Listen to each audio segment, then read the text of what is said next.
money to be on this carriage. Make it worth it. You gotta enjoy yourselves. Learn something. Are you guys ready to learn something? Yes. Are you ready to have some fun? Yes. Are you ready to listen? Yes. Alright. Like he said, or she said, my name is Lane, I'll be your driver and narrator. Out in front, we have Manny and Mutt. Manny is on the left, Mutt is on the right. They are beige. They're Belgian and French mix. Now, if anybody has any problems with the mic volume throughout the tour, let me know. I'll adjust it for you guys. Also, if you have any questions, feel free to keep them to yourself. I'm kidding. I'll answer anything I can for you guys. If you don't know, or if I don't know the answer, you won't know the difference. I'll just make something up.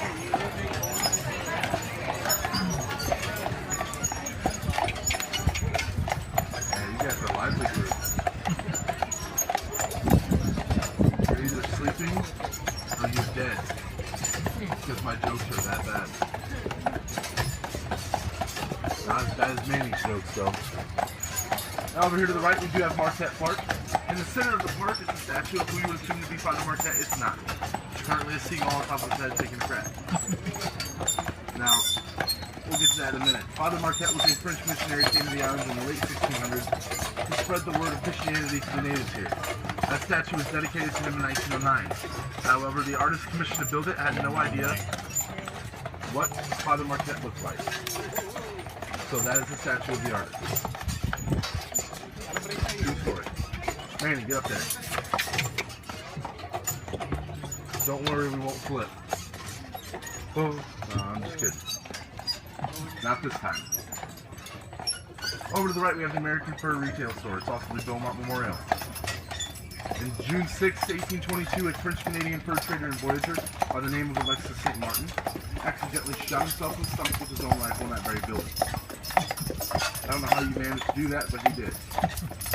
As you all know, in the 1800s, a gunshot wound, especially one to the stomach, was typically fatal, but miraculously, Dr. William Beaumont was able to save his life. Although he saved his life, the wound never completely healed. He had a hole through his stomach the size of a quarter for the rest of his days. Through this hole, Dr. William Beaumont performed over 250 experiments. He would tie food to string and dip it into his stomach, study how it's digested.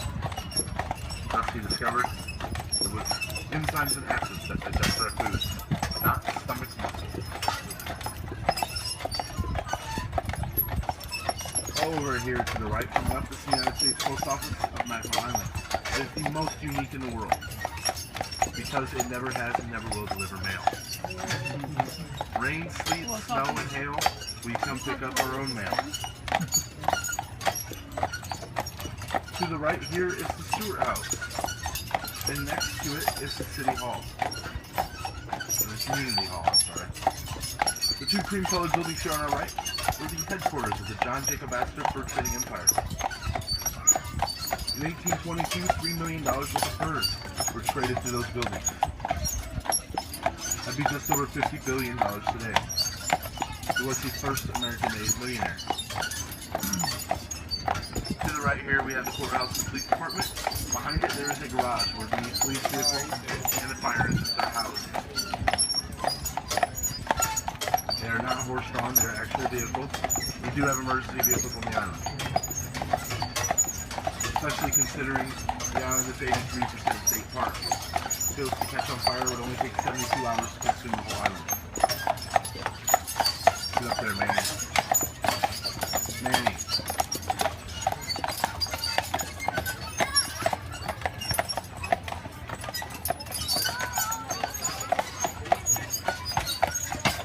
Over here to the right, we have the Biddle House. It is not the oldest home on the island, despite what the sign says. It does date back to the 1780s, which is around the time of the Revolutionary War, and when Fort Mackinaw was built.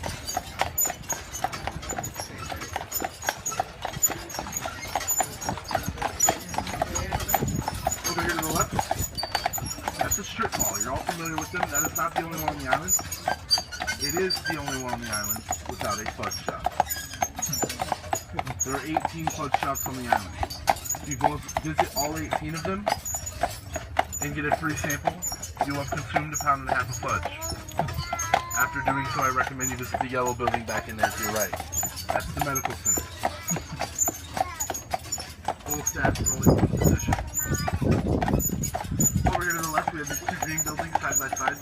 That is the Twilight and the Windsor, their old Victorian hotel. Before they stood there, it was St. Anne's Catholic Cemetery. They moved that cemetery to fit it once you see the graveyard as you came to the island.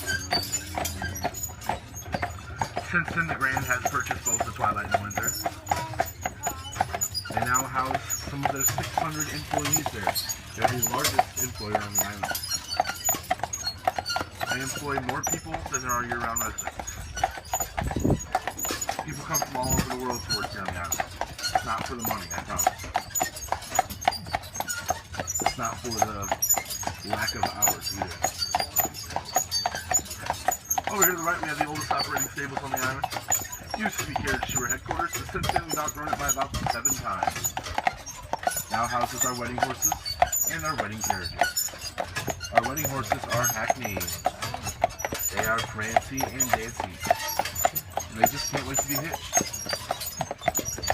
Oh, come on.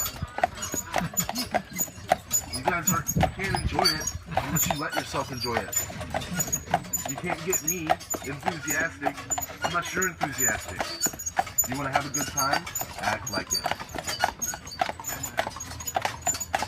The road we're on currently is known as Cadet Avenue, also known as Lilac Lane. There's 68 different types of lilacs here on the island, in 18 different shades. The French brought them here early on to remind them of home. This one right here on the left, this big one, that is the oldest recorded on the island. Michigan State University dated that tree to be 170 years old. Behind that was the Grand Counter that is used to house some of the Grand Hotel's employees as well.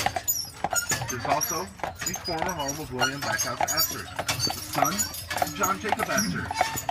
Now it's said that William took care of all his father's fur trading here.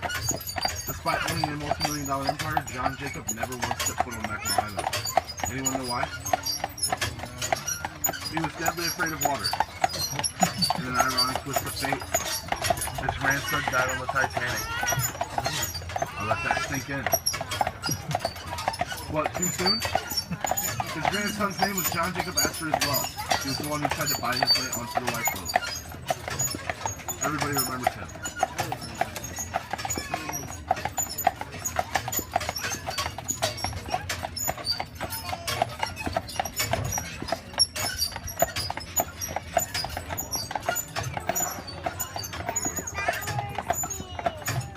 Over here on our left, we do have the Gatehouse. It's one of the 6 restaurants on the island owned by the Grand Hotel. It opened in 2006. I've never eaten there. I work 14 hours a day and I get 1 day off a week. I always leave the island on that day.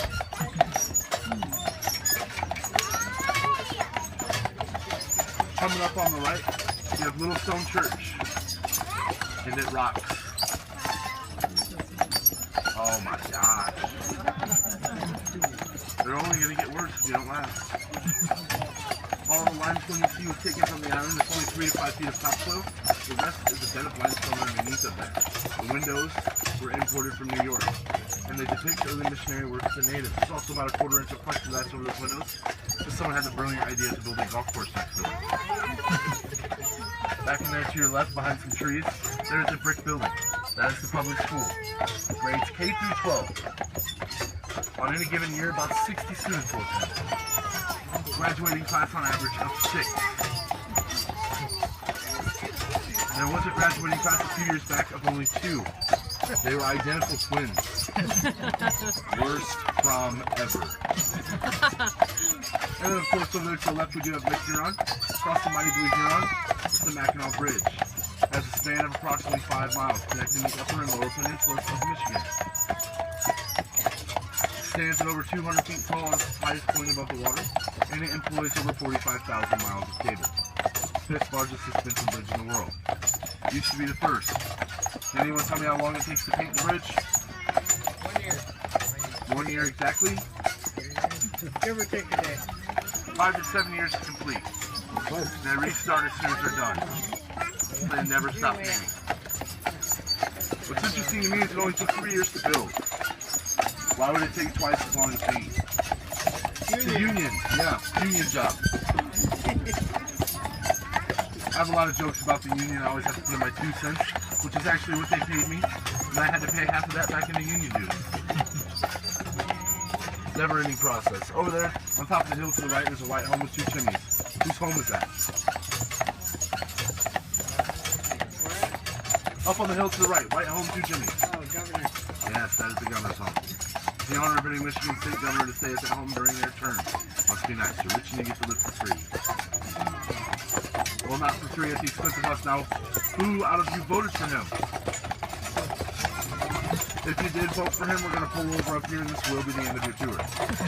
No, I'm kidding. I'm not even from Michigan. I couldn't care less. From a much worse place.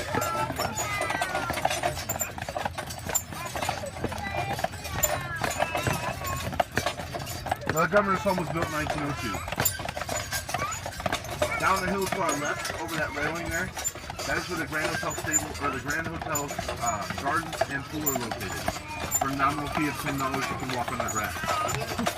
It is $10 to walk on the lawn, but it is definitely worth it. The gardens are beautiful and the pool is enormous, in the shape of a teardrop, and it holds over 150,000 gallons of water.